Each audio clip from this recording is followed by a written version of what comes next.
DBAs are not your friends. That's right. I said it. DBAs are not your friends. What's a DBA? Doing business as, fictitious name, also known as.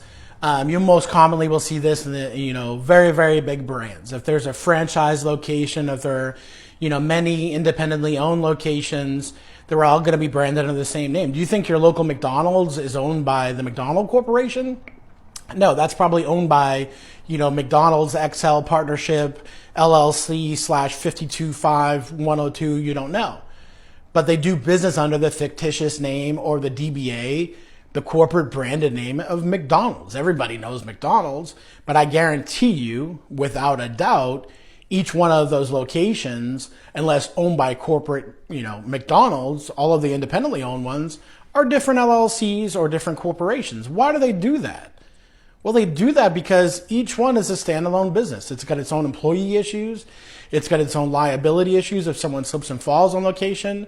Not necessarily McDonald's, but if they had delivery vehicles or some other corporate vehicles going out of there, why would you want all of your eggs in one basket? You put them all into one LLC. I had a client come in today. Simple request. He's looking to expand to his second and third locations. Let's go over the commercial leases. For sure, we're going to do that for him. That's no problem. But I said, while we're talking about it, I'm just curious how you're setting up your corporate entities for these new locations. And he says, well, I'm just going to do it all under the same company and have different DBAs or fictitious names, for each of them. He says, what do you think about that? And I said, quite frankly, thankfully, I've known him for quite a number of years. I said, I just think that's a bad idea. Well, what do you mean? Why would that be bad? I'm just trying to make it simple. I said, well, what's so simple about that? Explain that to me. He says, well, I don't have all these different corporate filings. I said, well, you've got, 3 different fictitious names to renew every year. And really, what's the difference if you're registering a company versus, a fictitious name? I said, but what do you think about this? If we keep them separate and something happens on each one of those locations, it's not going to go over into the next entity. He says, well, don't I have to keep separate records? I said, well, answer me this. Aren't you going to be keeping separate records anyways? You have different partners at different locations. You have different expenses.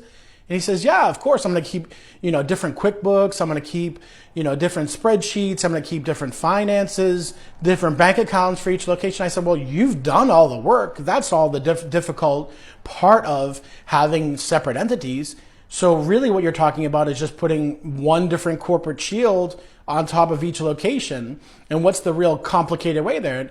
And when I explained it to him, quite frankly, he completely understood. Yep, not complicated. What I was trying to make simple, not so simple necessarily. I think he's better for it. DBAs are not your friends.